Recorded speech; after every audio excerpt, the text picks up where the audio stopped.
Oi, falei que eu ia voltar rapidinho, então agora, assim como nós combinamos na aula passada, eu vou retomar com vocês as atividades, a correção das atividades finais do capítulo 2 de Geografia, tá bom?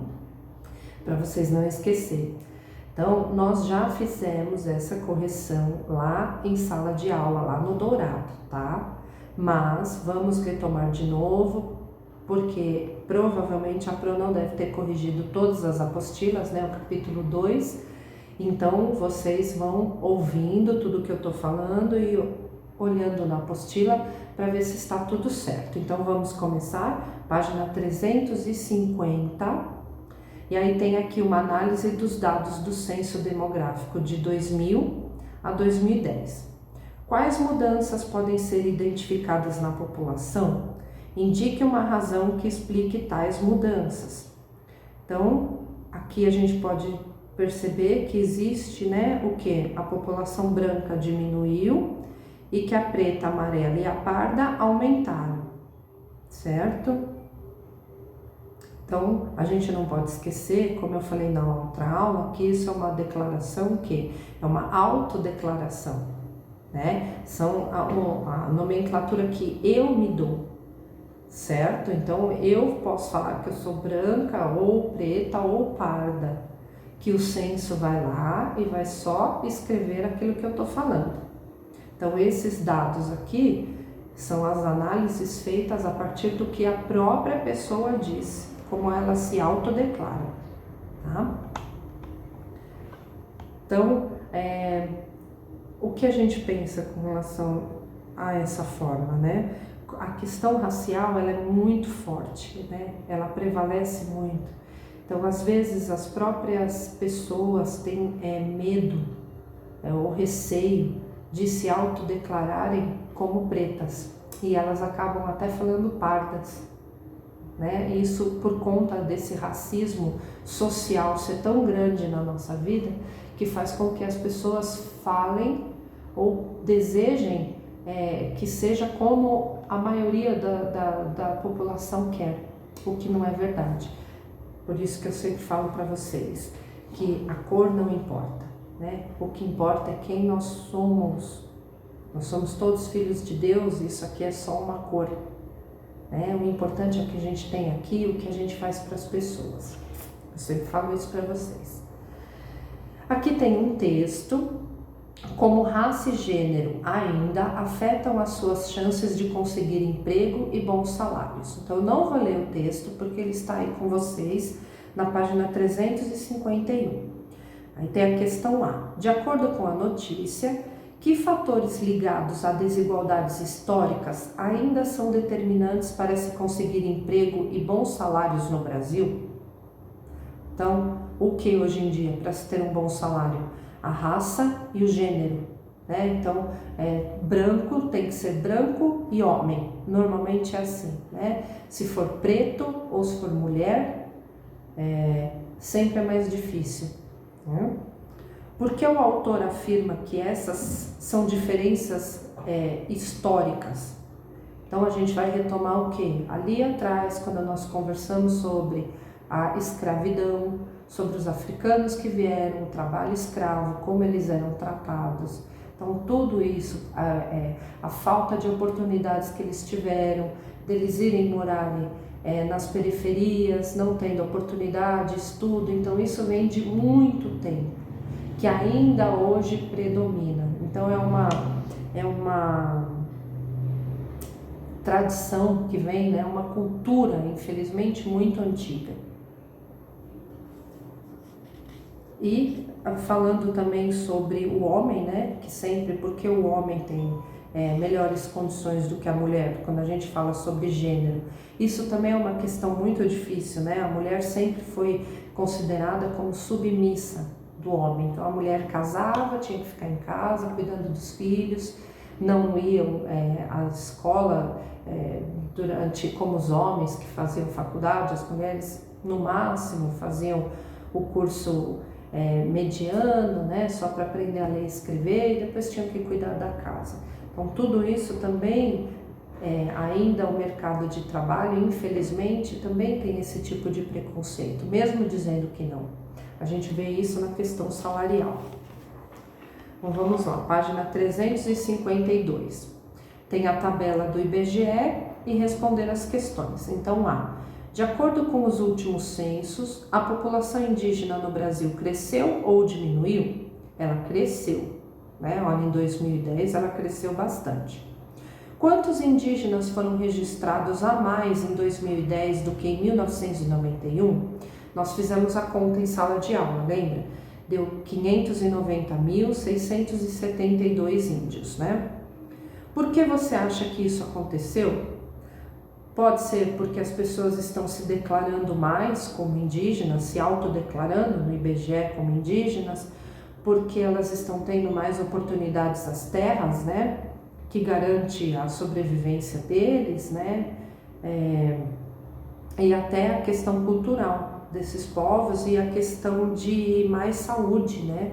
Hoje existem mais médicos para eles também, então eles não morrem mais como antes sem procurar a ajuda de um médico de verdade, que eles se curavam, né, na época sozinhos com ervas medicinais, hoje não.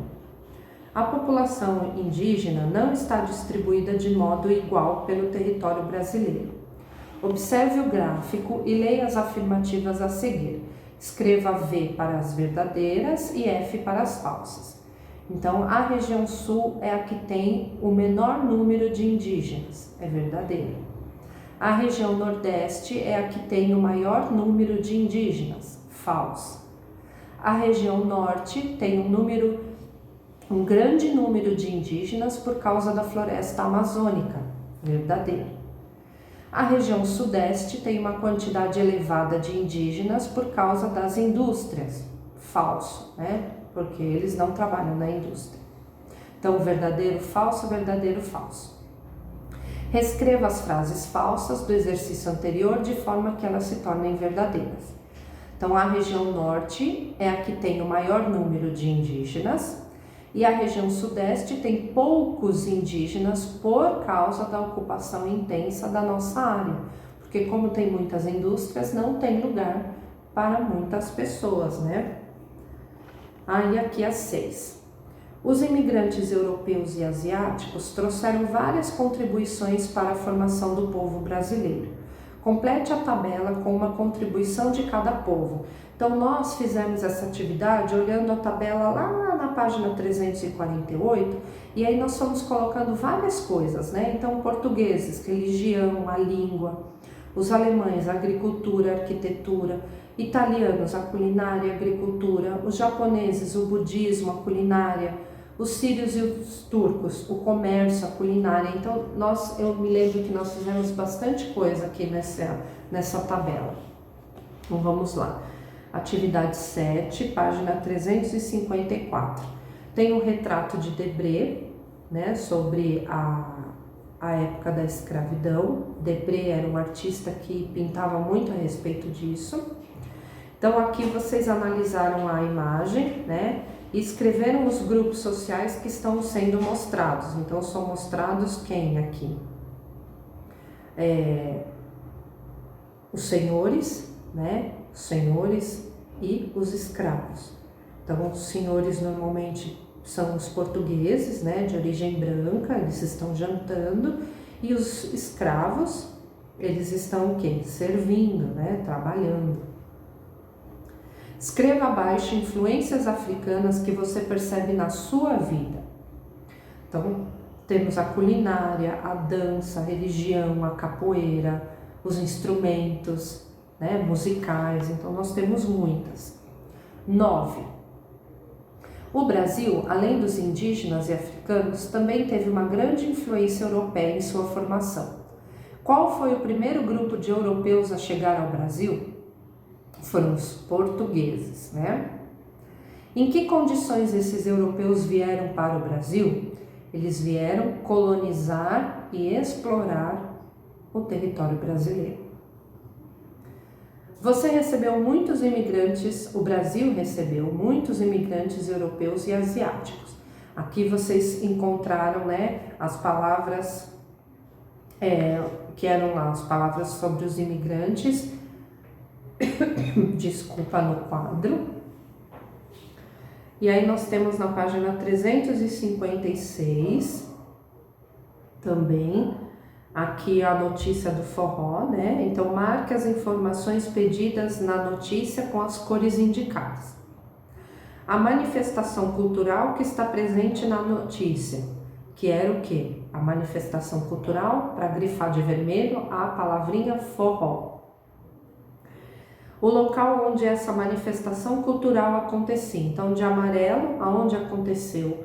No Distrito Federal. Então, também grifar de amarelo ali, Distrito Federal.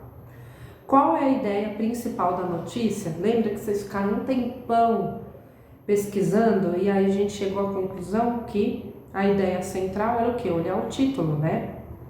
Forró do DF, que é Distrito Federal, participa de pesquisa para reconhecer ritmo como patrimônio imaterial do Brasil. Essa é a B. C. Você concorda que essa manifestação cultural deve ser considerada um patrimônio cultural imaterial do Brasil? Era uma resposta pessoal, né? Então, é bem legal a gente pensar a respeito, porque são as nossas danças, as nossas culturas.